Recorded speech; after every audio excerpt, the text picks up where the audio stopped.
வேதம் சொல்லுகிறது, அவர் நமக்கு திறந்த வாசலை அவர் நமக்கு முன்னாக வைத்திருக்கிறார், ஒருவனும் அதை பூட்ட மாட்டான். ஆண்டவருடைய பெயர் அவர் பூட்டக்கூடாதபடி திறக்கிறவர், திறக்கக்கூடாதபடிக்கு அவர் பூட்டுகிறவர். சொல்லுவோமா? திறந்த வாசலை எனக்கு தந்தார், ஒருவனும் அதை பூட்ட மாட்டான்.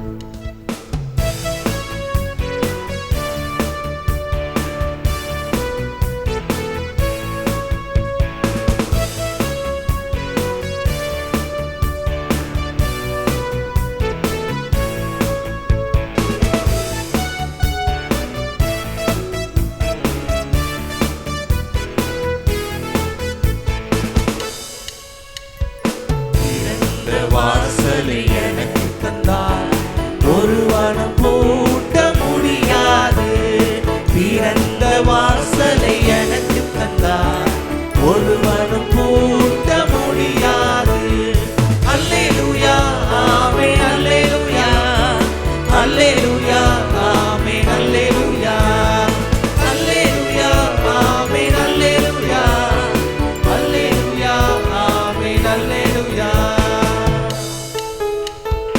ஜெயத்தை தந்திடுவார், ஜெயமாய் நடத்துவார்.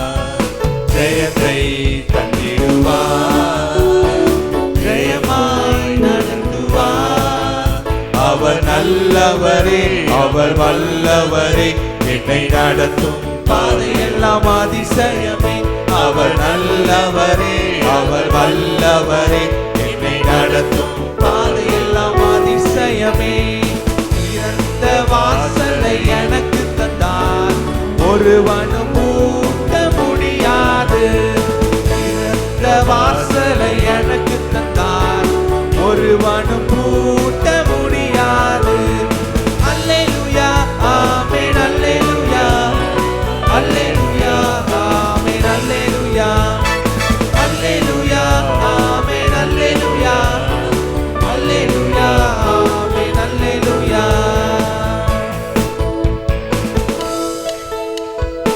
என்னோடு இருக்கிறார், என்னை நடத்துவார். என்னோடு இருக்கின்றார், என்னை நடத்துவார்.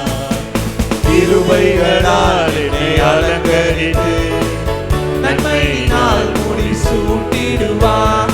கிருபைகளால் என்னை அலங்கரித்து நன்மையினால் முடி சூட்டிடுவார். திறந்த வாசலை எனக்கு தந்தார், ஒருவனும் பூட்ட முடியாது. திறந்த வாசலை எனக்கு தந்தார், ஒருவனும் பூட்ட முடியாது. அல்லேலூயா ஆமென், அல்லேலூயா அல்லேலூயா ஆமென், அல்லேலூயா அல்லேலூயா ஆமென், அல்லேலூயா அல்லேலூயா ஆமென், அல்லேலூயா. கலங்காதே விசுவாசியே, கர்த்தர் உனக்கு துணை. கலங்காதே விசுவாசியே, கர்த்தர் உனக்கு துணை. அழைத்தவரே அவர் உண்மையுள்ளவர், அற்புதமாய் அவர் நடத்திடுவார்.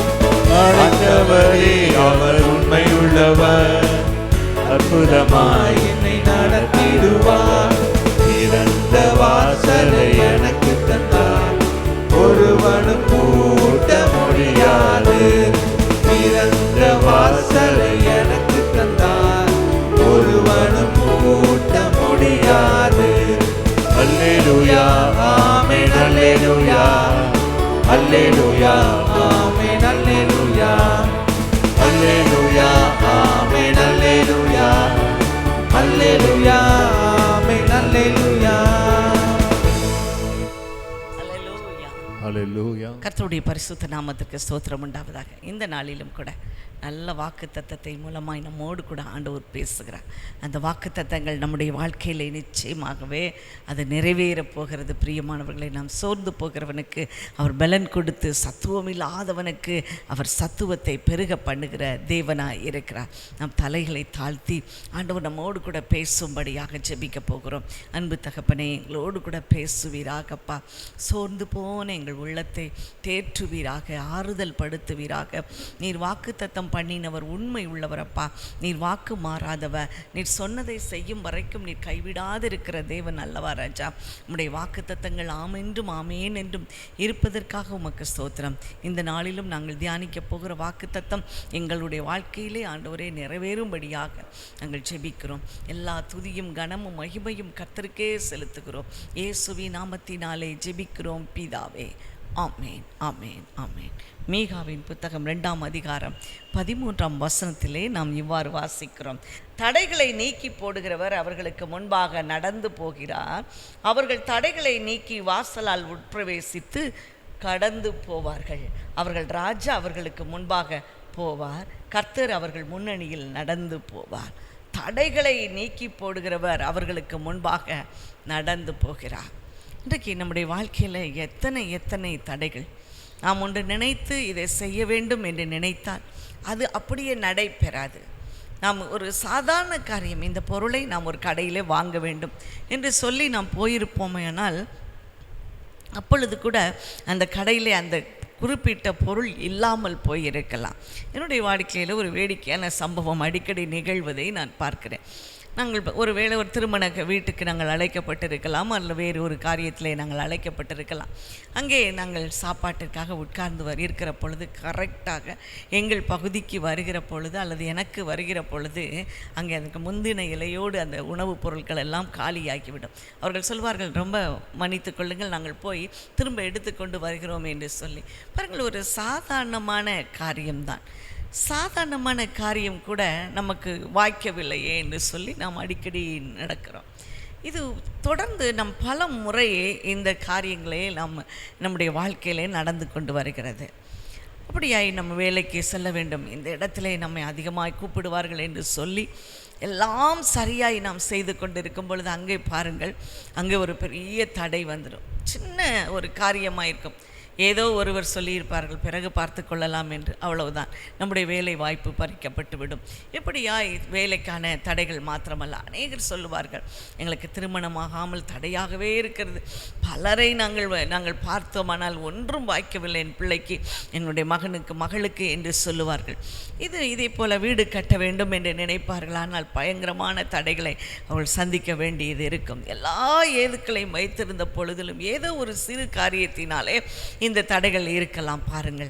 ஆனால் இன்றைக்கு கர்த்தர் நம்மை இப்படியாய் உற்சாகப்படுத்துகிறார். தடைகளை நீக்கி போடுகிறவர் அவர்களுக்கு முன்பாக நடந்து போகிறார். இஸ்ரவேல் மக்களுக்கு அவர்களுக்கு முன்பாக ஒரு செங்கடல் என்ற பெரிய தடை இருந்தது. பின்னாலே பார்வோன் திரும்பி பார்த்து பின்வழியாய் ஓடியும் போக முடியாது. முன்னாலே செங்கடல், இப்படியாக ஒரு பெரிய தடை. அவர்கள் கடந்து செல்ல முடியாத படிக்கு, அந்த கானான் தேசத்திற்கு அவர்கள் முன்னேறி செல்ல முடியாத படிக்கு தடைகள் இருந்த பொழுதிலும் கூட ஆண்டவர் சொன்னார், செங்கடலை மோசே நீ பிளந்து விடு என்று சொல்லி ஒரு சின்ன கோலினாலே அவர் பிளந்து விடும்படியாக ஒரு வல்லமை அவரிடமிலிருந்து வெளிப்பட்டதை நாம் பார்க்கிறோம். பிரியமானவர்களே, அப்படித்தான் ஆண்டவர் அந்த செங்கடலை பிளந்து போட்டார். அதன் பின்பதாக பாருங்கள், அவர்கள் யோர்தானுக்கு வருகிறார்கள். அங்கே யோசுவா அவர்களை நடத்தி கொண்டு வருகிறான். இப்பொழுது யோர்தான் பிரவாகித்து வருகிறது. இப்பொழுது என்ன செய்யலாம்? அதை தொடர்ந்து அதை முன்னேறி செல்ல முடியவில்லை. அப்பொழுது பாருங்கள், ஆண்டவர் அவருக்கு சொல்லுகிற, ஆசாரியர்களை முன்னிறுத்தி அவர்கள் கால்கள் பட்டவுடனே யோர்தான் பிரியும் என்று. அதே போல் அவர்கள் வெட்டாந்தரையில் எப்படி செங்கடலிலே அவர்கள் வெட்டாந்தரையிலே நடந்து வந்தார்களோ அதே போல் இந்த யோர்தான் வழியிலும் அவர்கள் வெட்டாந்தரையிலே நடந்தது போல நடந்து வந்தார்கள். பிரியமானவர்களை பாருங்கள், அதன் பின்பதாக ஒரு எரிகோ கோட்டை, அந்த கோட்டை இருந்தது. அந்த கோட்டைக்கு பின்பதாக இவர்கள் நின்று அவர்கள் அந்த கோட்டை எப்படியாவது தகர்த்தால் முன்னேறி சென்று விடலாம், அந்த எரிகோவை பிடித்து விடலாம் என்று சொல்லி வருகிற பொழுது எரிகோ கோட்டை அவர்களுக்கு முன்னாலே நின்று கொண்டிருந்தது. நாம் கூட இப்பொழுது நம்முடைய தேசத்திலே நாம் பார்க்கிறோம் அநேக கோட்டைகள். நம்மால் ஒன்றுமே செய்ய முடியாது. ஒரு துப்பாக்கி, ஒரு ஏதோ ஒரு காரியத்தை வைத்து வேண்டும் என்றால் ஒரு சிறிய துளையிடலாமே ஒழிய மற்றபடி அதில் வேறு ஒன்றும் ஒரு தனி மனிதனாலோ ஒரு சிறு கூட்டத்தாலோ ஒன்றுமே செய்ய முடியாது. இதை போலதான் அந்த எரிகோ கோட்டை அவர்களுக்கு முன்னாக பயங்கரமாய் நின்று கொண்டிருந்தது. ஆனால் பாருங்கள், அந்த எரிகோ கோட்டையை கூட ஆண்டவர் எளிதாக அதை தகர்ந்து போகும்படியாக செய்தார். இன்றைக்கு இப்படிப்பட்ட பிரச்சனைகள், இவ்வளவு பெரிய பிரச்சனைகளோடே நாம் கடந்து வருகிறோமா? தடைகளை நீக்கி போடுகிறவர் நமக்கு முன்பாக அவர் நடந்து போகிறார். பிரியமானவர்களே, ஒரு சமயம் நான் ஒரு சம்பவத்தை நான் வாசித்தேன். அங்கே பாருங்கள், சீரியா தேசத்திலே மிஷனரியாக வில்லியம் என்பவர் இருந்தார். அந்த சீரிய நாட்டில் அநேகரை அவர் எப்படியாவது ஆண்டவரிடத்தில் வழி நடத்திவிட வேண்டும் என்று சொல்லி அவர் மிகவும் பிரயாசப்பட்டார். பல மணி நேரம் ஜெபித்தார், பாடினார். அப்படியாக ஆலயத்தை நடத்தும் பொழுது நன்றாய் நடத்தினார். எல்லாம் இருந்தும் கூட அங்கே ஆத்துமாக்கள் ஒன்றும் வரவில்லை. அவருக்கு மிகுந்த சலிப்பு ஏற்பட்டது. ஒரு நாள் ஆண்டவர் அவரோடு கூட பேசினார். வில்லியம், நீ என்ன செய்து கொண்டிருக்கிறாய் என்று சொல்லி அவர் சொன்னார், ஆண்டவரே, உமக்காக நான் உண்மையாய் வேலை செய்ய வேண்டும், உண்மையாய் ஆண்டவரை அநேகரை உம்மண்டையிலே வழி நடத்த வேண்டும் என்று சொல்லி நான் விரும்புகிறேன். ஆகவே தான் நான் ஜெபித்துக்கு போராடி கொண்டிருக்கிறேன், எனக்கு உதவி செய்யும் ஆண்டவரே என்று சொன்னாரா. அப்பொழுது ஆண்டவர் கேட்டார், வில்லியம், இது உன்னுடைய திறமையினால் வந்ததா, என்னுடைய வல்லமையினால் வர வேண்டுமா என்ற உடனே அவர் சொன்னார், ஆண்டவரே, உம்முடைய வல்லமையே அதை செய்ய முடியும் என்று சொன்னாராம். அப்பொழுது ஆண்டவர் சொன்னார், ஆம், இந்த தடைகளை எப்படி ஆத்துமாக்கள் இந்த ஆலயத்துக்கு வர முடியாமல் தடை செய்கிறதோ அந்த தடைகளை உடைப்பதற்கு என்னுடைய வல்லமை தேவை என்று சொல்லி, இன்றைக்கும் கூட நம்முடைய எல்லா தடைகளையும் நீக்குவதற்கு நமக்கு தேவை தேவனுடைய வல்லமை. தேவனுடைய வல்லமை நம்முடைய பிரச்சனையில் வெளிப்படும் பொழுது பாருங்கள், தடைகளை நீக்கி போடுகிறோம், நமக்கு முன்பாக நடந்து போகிறார். அவருடைய வல்லமை நமக்கு வெளிப்படும் பொழுது அந்த காரியங்கள் லகுவாய் முடியும். விட்டாந்தரையிலே நடப்பது போல நடந்து விடுவோம். ஒரு முறை 7 முறை எக்காலத்தை ஊதின பொழுது அந்த எரிகோ கோட்டை உடைந்தது போல நமக்கு முன்பாக இருக்கிற எல்லா தகர்ப்புகளும் எல்லா தடைகளும் தகர்ந்து போய்விடும் என்று சொல்லி நாம் விசுவாசிக்க வேண்டும். பிரியமானவர்களே, பாருங்கள், நிச்சயமாகவே நீங்கள் அந்த பாதையிலே நடந்து வந்திருப்பீர்கள். அநேக முறை நீங்கள் வெற்றி பெற்றிருப்பீர்கள். இப்படித்தான் வேதத்திலே பல தடைகளை சந்தித்த மனிதர்களை நாம் சிந்திக்கவிருக்கிறோம்.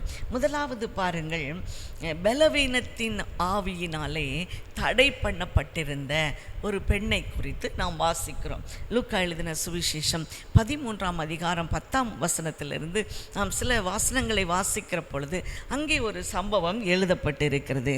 ஒரு ஓய்வு நாளிலே அவர் ஜெப ஆலயத்திலே போதகம் பண்ணி கொண்டிருந்தார். அப்பொழுது 18 வருஷமாய் பலவீனப்படுத்தும் ஆவி கொண்டிருந்த ஒரு ஸ்திரீ அங்கே இருந்தாள். அவள் எவ்வளவும் நிமிரக்கூடாத கூனியாய் இருந்தாள்.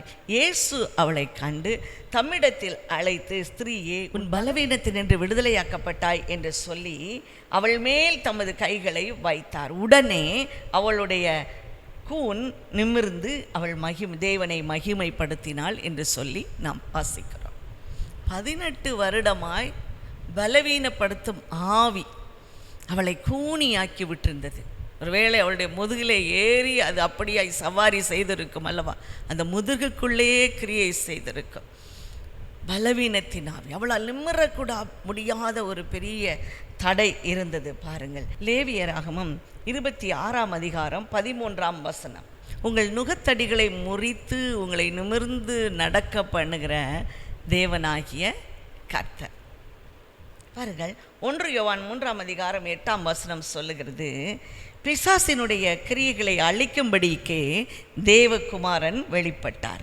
லூக்கா 10ஆம் அதிகாரம் 18ஆம் வசனம் சொல்லுகிறது, சாத்தான் மின்னலை போல அவன் விழுந்து போனான் என்று சொல்லி. பாருங்கள், சாத்தான் மின்னலை போல அவன் விழுந்து போனான். தடைகளை தகர்க்கிறவர் நமக்கு முன்பதாக கடந்து போகிறார். அவர் ஒருவரும் பூட்டக்கூடாதபடிக்கு திறக்கிறவர், அவர் திறக்கக்கூடாதபடிக்கு பூட்டுகிறவர்.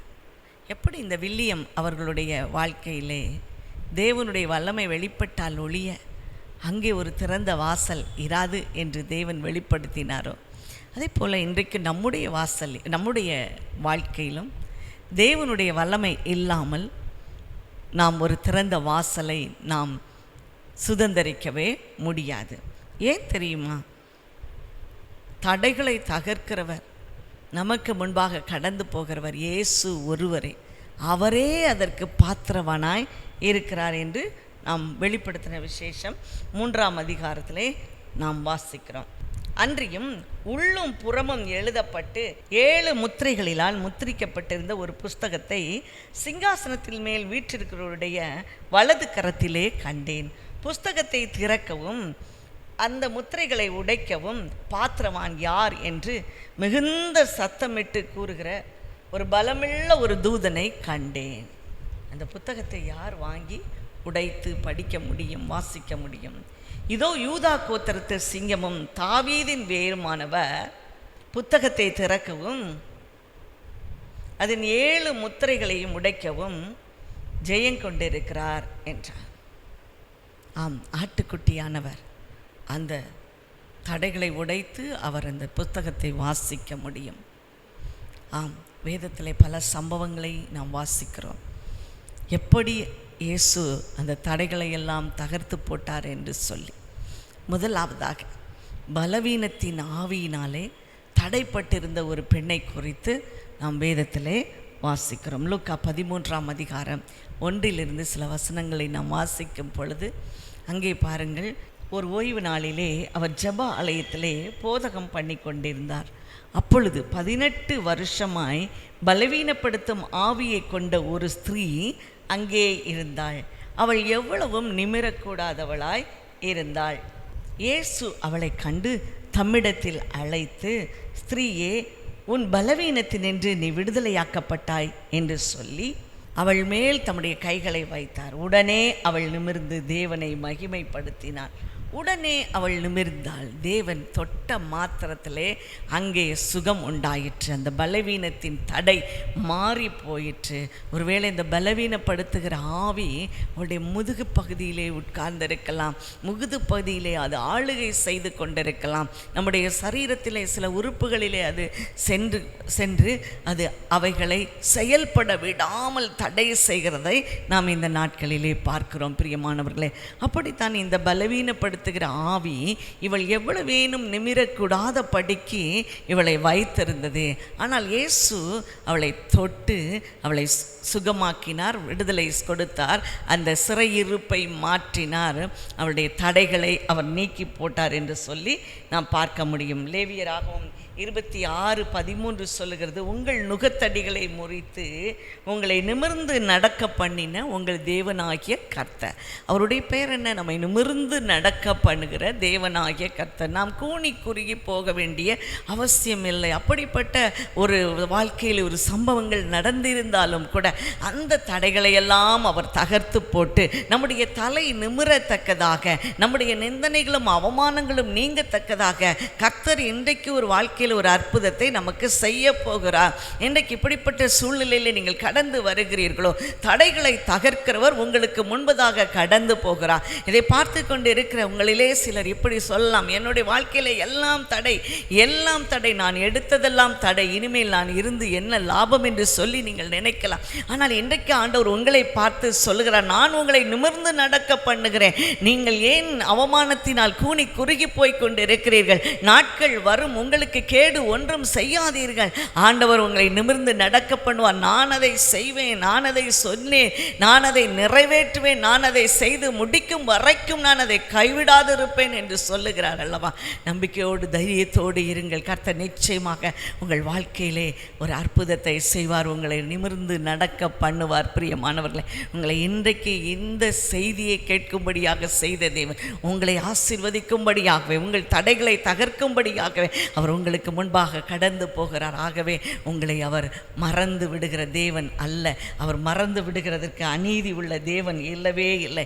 லூக்கா 10ஆம் அதிகாரம் 18ஆம் வசனம் சொல்லுகிறது, சாத்தான் மின்னலை போல் அவன் விழுந்தான் என்று சொல்லி. இன்றைக்கு நம்முடைய வாழ்க்கையில் பிசாசு மின்னலை போல விழுந்தே ஆக வேண்டும். ஏனென்றால் நமக்கு முன்பாக தடைகளை தகர்க்கிற இயேசு புறப்பட்டு விட்டார். அவர் புறப்பட்டு விட்டார். நிச்சயமாக அந்த வாசலால் அவர் உட்பிரவேசித்து உள்ளும் புறமும் சென்று நாம் அதை அந்த மேய்ச்சலை கண்டடையத்தக்கதாக நம்மையும் அவர் வழி நடத்தப் போகிறார். பிரியமானவர்களே, அப்போஸ்தலர் 10ஆம் அதிகாரம் 38ஆம் வசனம் சொல்லுகிறது, அவர் பிசாசின் வல்லமையிலே அகப்பட்ட யாவரையும் அவர் விடுவிக்கிறவராய் காணப்பட்டார். பிசாசின் வல்லமையிலே அகப்பட்ட யாவரையும் அவர் விடுவிக்கிறவராக காணப்பட்டார். இன்றைக்கு நம்முடைய வாழ்க்கையில் பிசாசு இப்படிப்பட்ட தடைகளை கொண்டு வருகிறதோ, தடைகளை தகர்க்கிறவர் நமக்கு முன்பாக செல்லுகிறார். நம்முடைய அவமானங்கள், நம்முடைய பிரச்சனைகள், நம்முடைய சூழ்நிலை எல்லாவற்றையும் கர்த்தர் மாற்றி கர்த்தர் எல்லாவற்றையும் மாற்றி ஒரு அற்புத விடுதலையை கொடுக்க போகிறார். எல்லா தடைகளையும் மாறப்போகிறது.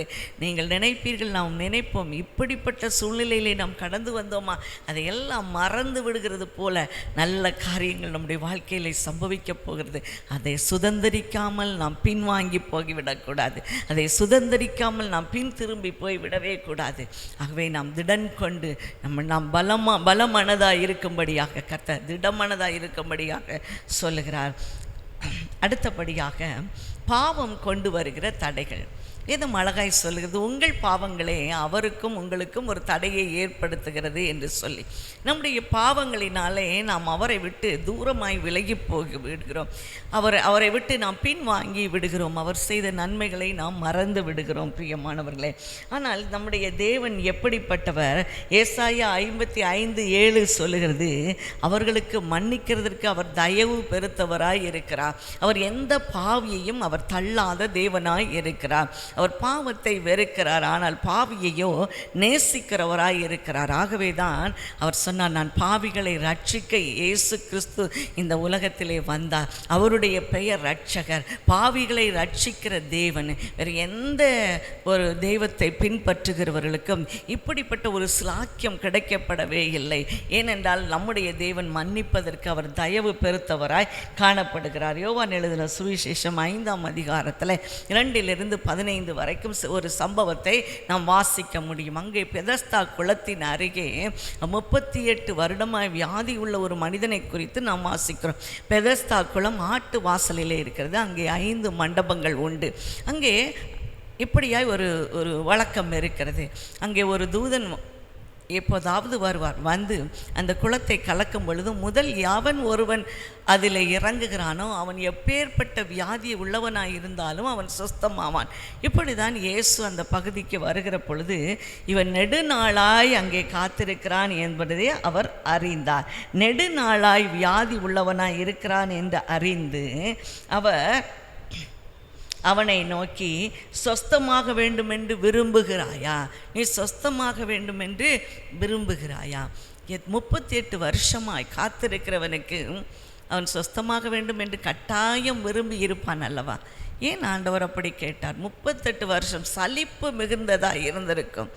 இனிமேல் என்ன நடந்தால் என்ன, எப்படியே கழிச்சிட்டு போயிடுவோம் அப்படின்னு தான் நம்ம நிறையா காரியங்களை காம்ப்ரமைஸ் பண்ணி கொண்டு வருகிறோம். இந்த காரியத்தில் நமக்கு இனி வெற்றி கிடையாது, இனி நம்முடைய தடைகள் தகர்ந்து போகாது, ஓகே நம்ம இருக்கிறதுல சந்தோஷமாக இருந்து கொண்டு போவோம் என்று சொல்லி அவன் கூட நினைத்திருக்கலாம். ஆகவே தான் இயேசு அவனை பார்த்து கேட்டார், நீ சொஸ்தமடைய வேண்டும் என்று விரும்புகிறாய்? அப்பொழுது அவன் சொல்லுகிறான், என்னை ஒருவனாவது தேவதூதன் வந்து கலக்கும் பொழுது முந்தி கொண்டு போய் விடுவதற்கு ஒருவனும் இல்லை என்று சொல்லி அவன் மனிதர் மேலே வைத்த நம்பிக்கை, யாராவது எனக்கு உதவி செய்வாங்களா, யாராவது எனக்கு உதவி செய்வாங்களா, யாராவது கொண்டு தேவதூதன் கலக்கும்போது கொண்டு போய் விடுவார்களா என்று சொல்லி அவன் நினைத்து கொண்டிருந்தான். பாருங்கள், அவனுடைய எதிர்பார்ப்பிலே ஒரு பகுதி நிறைவேறிட்டு அவனுடைய நம்பிக்கை வீண் போகவே இல்லை.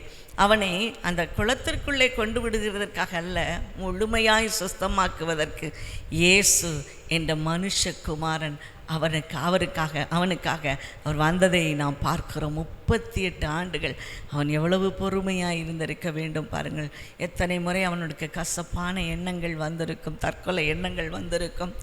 ஏன் இப்படி இருக்கிறேன், அப்படியே என் வாழ்க்கை முடிந்து விட வேண்டும் என்று சொல்லி விரும்பி இருப்பானே. அவனுடைய நம்பிக்கையின் பாதி நம்பிக்கை, அவனுடைய மன விருப்பத்தை ஒரு மனிதன் கொண்டு வந்து என்னை விட வேண்டும், ஆனால் என்னை விடுவதற்கு ஆளில்லை. இயேசு அவனை பார்த்து சொல்கிறார், எழுந்திரு, உன் படுக்கை எடுத்துக்கொண்டு நட என்று சொன்னார். சொன்னார் பாருங்க, உடனே அவன் சொஸ்தமாகி படுக்கையை எடுத்துக்கொண்டு நடந்தான் என்று நாம் வாசிக்கிறோம் பாருங்கள்.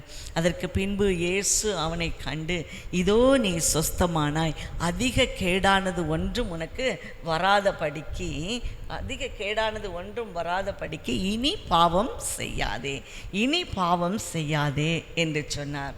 மத்தேயு எழுதின சுவிசேஷம் 9ஆம் அதிகாரம் 6ஆம் வசனம் சொல்லுகிறது, பூமியிலே மனுஷகுமாரனுக்கு பாவங்களை மன்னிப்பதற்கு அதிகாரம் உண்டென்று நீங்கள் அறிந்திருக்க வேண்டும். பூமியிலே பாவங்களை மன்னிப்பதற்கு மனுஷகுமாரனுக்கு அதிகாரம் உண்டு. ஆகவே தான் மனுஷகுமாரனை ஆண்டவர் இந்த பூமியிலே அவதரிக்க வைத்தார். நம்முடைய பாவங்களை, மனுஷர்களாகிய நம்முடைய பாவங்களை சுமந்து தீர்ப்பதற்காகவே தேவகுமாரன் வந்தார். நம்முடைய சாபங்களை தீர்ப்பதற்காகவே அவர் சிலுவையிலே அடிக்கப்பட்டார். பிரியமானவர்களே, எல்லாருடைய பாவங்களையும் மொத்தமாக அவரிடத்திலே போடப்பட்டது. எல்லாருடைய சாபங்களும் அவர் மேல் தூக்கி போடப்பட்டது. ஆனால் பாருங்கள், அந்த மனுஷகுமாரன் இயேசு கிறிஸ்து, இயேசு என்ற தேவகுமாரன் நம்முடைய பாவங்களை எல்லாவற்றையும் சுமந்து தீர்த்து அவர் பாவத்திற்கு பரிகாரியாய் மாறினார். பாவ நிவாரண பலியாய் அவர் மாறினார். அதிக கேடானது ஒன்று வராதபடிக்கு இனி பாவம் செய்யாதே. இன்றைக்கு உங்களையும் என்னையும் பார்த்தவர் இந்த கிருபையின் நாட்களில் அப்படியாய் சொல்லுகிறார், இனி பாவம் செய்யாதீர்கள். நம்ம 7 முறை 70 முறை விழுந்தாலும் அவர் நம்மை மன்னிக்கிறவராய் இருக்கிறார். ஆனால் நம்முடைய பாவங்களிலே நாம் துணிகரமாய் நடப்போம் என்றால் நிச்சயமாக அதனுடைய கிரயத்தை நாம் கொடுத்தே ஆக வேண்டும். பிரியமானவர்களே, நம்ம நிறைய நேரங்களிலே நாம் அறியாமல் செய்கிறோம். சில சமயங்களிலே நாம் அறிந்தும் கூட அந்த பாவத்துக்கு அருகிலே போய் விடுகிறோம். இப்படியாய் பிசாசு நம்ம எவனை விழுங்கலாமோ என்று வகை தேடி அவன் சுற்றி திரிகிறான். ஆனால் இயேசு நம்மோடு கூட இருக்கிறவர். அவர் நம்முடைய பாவங்களை தினம் தினம் மன்னித்து, நாம் எப்பொழுதெல்லாம் மன்னிப்பு கேட்கிறோமோ அப்பொழுதெல்லாம் அவர் மன்னிக்கிறோம். எப்பொழுதெல்லாம் அவருடைய குருசை நோக்கி பார்க்கிறோமோ அப்பொழுதெல்லாம் அவர் நம்மை விடுதலை செய்கிறவராக இருக்கிறார். பாவத்தின் தடையிலிருந்து அவர் மாற்றுகிறவர் வல்லமையுடைய தேவனாய் இருக்கிறார். 1 தீமோத்தேயு 2ஆம் அதிகாரம் 12ஆம் வசனம் சொல்லுகிறது, அவருடைய நாமத்து நிமித்தம் உங்களுடைய பாவங்கள் மன்னிக்கப்பட்டிருக்கிறது. அவருடைய நாமத்தினாலே அந்த மன்னிப்பு வைக்கப்பட்டிருக்கிறது. முதலாவதாக நாம் பார்த்தோம், பலவீனத்தின் ஆவி என்ற தடையை கர்த்தர் தகர்த்து போட்டார் தம்முடைய வல்லமையினால். இரண்டாவதாக பாவம் என்னும் காரியத்தினாலே வந்த தடையை ஆண்டவர் தகர்த்து போட்டு சுகமாக்கினார். மூன்றாவதாக நாம் பார்க்கிறோம், வியாதி கொண்டு வருகிற தடையிலிருந்து நம்மை அவர் விடுவிக்க தேவனாய் இருக்கிறார். பலவீனத்தின் ஆவி, பாவம், வியாதியிலிருந்து அவர் அந்த தடைகளை நீக்கி போடுகிறவராய் இருக்கிறார். மார்க்கு எழுதின சுவிசேஷம் 5ஆம் அதிகாரம் 25 34 வரைக்கும் உள்ள வசனம். லூக்கா 8ஆம் அதிகாரம் 43 நாம் வாசிக்கும் பொழுது, அங்கே 12 வருஷமாய் பெரும்பாடுள்ளவளாய் இருந்து தன் ஆஸ்திகளை எல்லாம் வைத்தியர்களுக்கு செலவழித்தும் ஒருவனாலும் சொஸ்தமாக்க கூடாதிருந்த ஒரு ஸ்திரீ இருந்தாள். அவள் அவருக்கு பின்னாக வந்து அவருடைய வஸ்திரத்தின் ஓரத்தை தொட்டாள். தொட்ட மாத்திரத்திலே அவளுடைய உதிரத்தின் ஊறல் நின்று போயிற்று.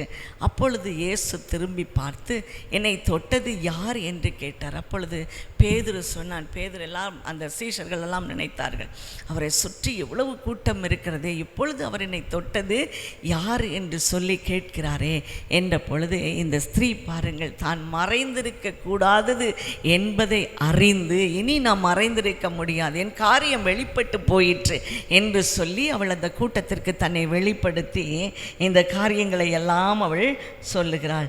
தான் எப்படி செலவழித்தேன், தான் எப்படி அவன் கஷ்டப்பட்டேன், எப்பொழுது தான் சொஸ்தமாக்கப்பட்டதை அவள் எல்லாருக்கும் அவள் சொன்னாள். பாருங்கள், எல்லாருக்கும் முன்னாக அவருக்கு அறிவித்தாள்.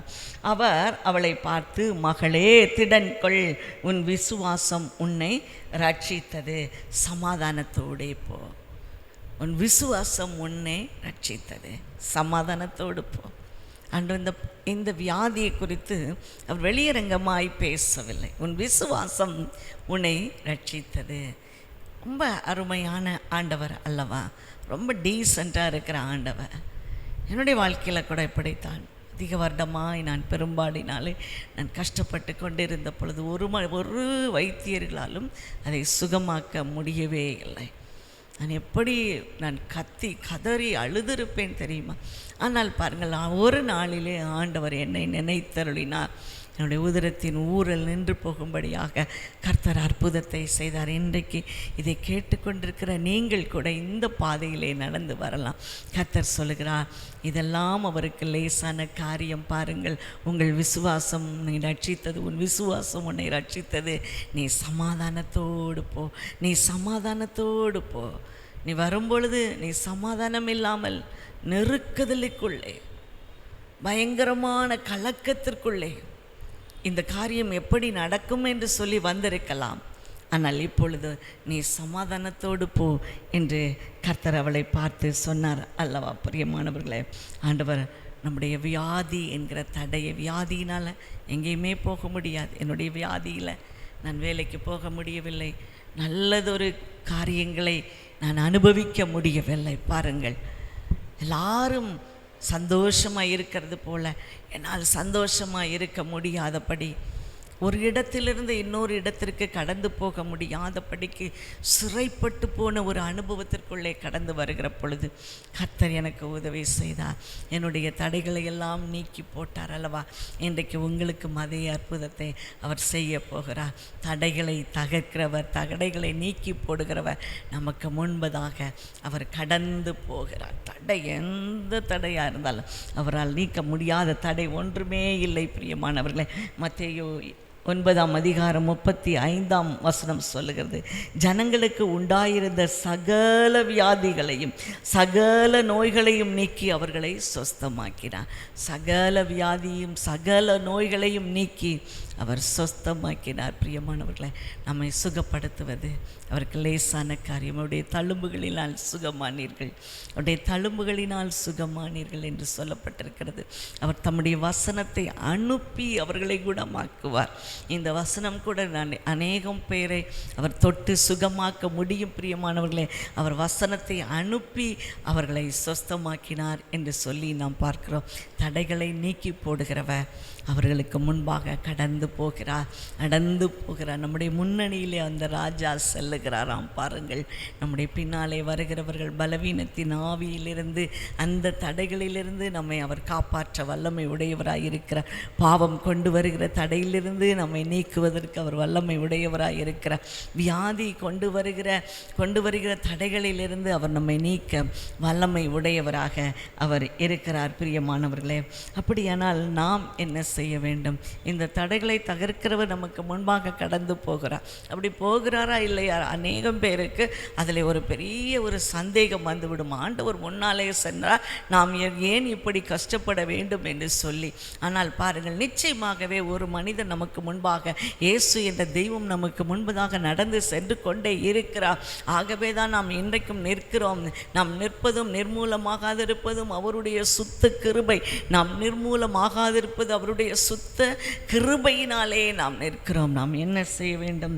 நாம் விசுவாசிக்க வேண்டும், நாம் நம்பிக்கை வைக்க வேண்டும், கர்த்தர் பேரிலே விசுவாசம் வைக்க வேண்டும், கர்த்தரிடத்திலே நம்பிக்கையாக இருக்க வேண்டும். அப்போஸ்தலர் 27:25 சொல்லுகிறது, மனுஷரே திடமனதாயிருங்கள், எனக்கு சொல்லப்பட்ட பிரகாரமாகவே நடக்கும் என்று தேவனிடத்தில் நம்பிக்கை வைக்கிறேன். அவருடைய வார்த்தையை நம்புங்கள், அவருடைய தீர்க்கதரிசிகளை நம்புங்கள், அப்பொழுது நீங்கள் சித்தி பெறுவீர்கள் என்று சொல்லப்பட்டிருக்கிறது. எனக்கு சொல்லப்பட்டபடியே நடக்கும் என்கிற விசுவாசம் நமக்குள்ளே வேண்டும். பிரியமானவர்களே, 2 கொரிந்தியர் 1:9 சொல்லுகிறது, நாங்கள் எங்கள் மேல் நம்பிக்கையாக இருக்காமல் மரித்தோரிலிருந்து எழுப்புகிற தேவன் மேலே நம்பிக்கையாக இருக்கிறோம். மரித்தோரிலிருந்து எழுப்புகிற தேவன் அப்படின்னா என்ன அர்த்தம்? எல்லாம் முடிஞ்சிடுச்சு, எல்லாம் உலர்ந்த எலும்புகளைப் போல மாறியாச்சு. இப்போ அப்படிப்பட்ட தேவன் இடத்துல நாம் விசுவாசமாக இருக்கிறோம்.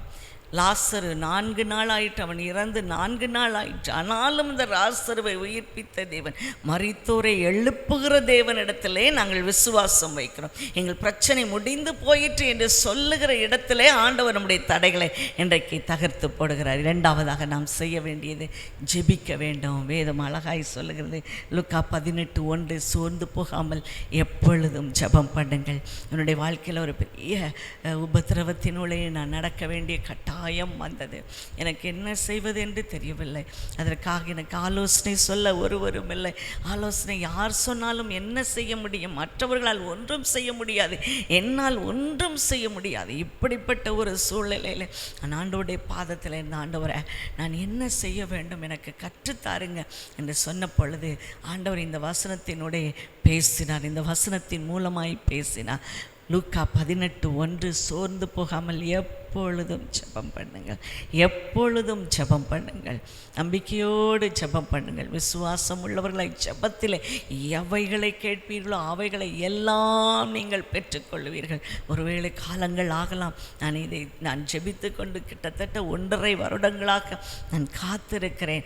ஆண்டவருக்காக நான் காத்திருக்கிறேன். பொறுமையாய் நாம் இருக்கும் பொழுது ஆண்டவர் நிச்சயமாக அவர் பொறுமையாய் நம்மிடத்திலே சார்ந்து நம்மிடத்திலே கேட்டு அவர் நம்முடைய விருப்பத்திற்கு மேலாக அவர் நிறைவேற்ற வல்லமை உடையவராய் இருக்கிறார். பிரியமானவர்களே, ஜெபத்திலே உறுதியாய் தரித்திருங்கள். நாம் எப்படி ஜெபிக்க வேண்டுமோ முந்தின வெற்றிகளை நாம் சொல்ல வேண்டும், சொல்லி பார்க்க வேண்டும். அப்பொழுது ஒரு விசுவாசம், ஒரு நம்பிக்கை வரும். அந்த நம்பிக்கையினுடைய நாம் ஜெபத்திலே நாம் இன்னும் அதிகமாய் தரித்திருக்க முடியும். அப்பொழுது தடைகளை தகர்க்கிறவர் நமக்கு முன்பதாக நடந்து போவதை, கடந்து போவதை நாம் நிச்சயமாக பிரத்யட்சமாய் பார்க்க முடியும். கர்த்தர் எல்லாவற்றையும் தவிடு பொடியாக்கி விடுவார், எல்லாவற்றையும் சாம்பலாக்கி விடுவார்.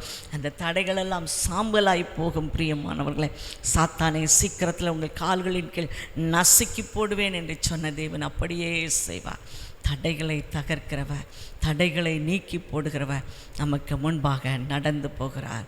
பிசாசின் வல்லமையினால் தடைப்பட்டு இருக்கிறோமோ, பாவத்தின் வல்லமையினால் தடைப்பட்டு இருக்கிறோமோ, வியாதியின் வல்லமையினால் தடைப்பட்டு இருக்கிறோமோ, நமக்கு முன்னாக நடந்து போகிறவர் தடைகளை தகர்த்து போட்டு கொண்டே செல்லுவார். நாம் வாசலால் உட்பிரவேசித்து மேய்ச்சலை கண்டடைவோம். கர்த்தர் நம் அனைவரையும் ஆசீர்வதிப்பாராக. அன்பு தகப்பனே, கேட்ட நல்ல வார்த்தைகளுக்காக நன்றி. எங்களுக்காக நீர் யுத்தம் செய்கிறவர், எப்பொழுதும் முன்னால் போகிறவர், எங்கள் சேனாதிபதியாய் நீர் எங்களோடு கூட வருகிறவர், எங்களுக்கு முன்னாக நீர் நடந்து செல்லுகிறவர், எங்கள் முன்னணியிலே நீர் போகிறவர். அப்பா, எந்த தடை வந்தாலும் இனி எங்களுக்கு கவலை இல்லை. எந்த தடை வந்தாலும், பிசாசு எந்த தடையை கொண்டு வரலாம், மனிதர்கள் தடைகளை கொண்டு வரலாம், வியாதி தடைகளை கொண்டு வரலாம், எங்கள் தேவன், எங்கள் இயேசு இன்றைக்கு எங்கள் முன்னாலே நடந்து போகிறார். தடைகளை கடக்கிறவர், தகர்க்கிறவர், தடைகளை நீக்கி போடுகிறவர், எல்லாவற்றையும் உரு தெரியாமல் நீக்கி போட போகிறார். தடைகளை உரு தெரியாமல் நீக்கி போட போகிறார். தொடர்ந்து அதே சம்பவத்தை நாம் ருசி பார்த்து கொண்டு இருக்கிறோமா? அதன் வழியே கடந்து வருகிறோமா? இன்றைக்கு தடைகளை தகர்க்கிறவர இயேசுவே, நீர் எங்களுக்கு முன்னாலே வாரும் அப்பா, எங்களுக்கு முன்னாலே நடந்து போய் எல்லா தடைகளையும் நீக்கி போடுவீராக. ஆண்டவரே, கண்ணீரோடு இருக்கிற ஜனங்கள் கம்பீரத்தோடு அறுக்கும்படியாய் கர்த்தர் செய்வீராக. எல்லா முகங்களிலும் இருந்து வழிகிற கண்ணீரை நீர் துடைத்து போட்டு உம்முடைய ஜனத்தின் நிந்தையை பூமியில் இராதபடிக்கு முற்றிலும் அகற்றி விடுவேன், இதை கர்த்தரே சொன்னார் என்ற வார்த்தை நிறைவேறட்டும். கர்த்தர் அப்படி செய்கிறதற்காக நன்றி. இயேசுவின் நாமத்தினாலே ஜெபிக்கிறோம் பிதாவே, ஆமென், ஆமென். ஆராதனை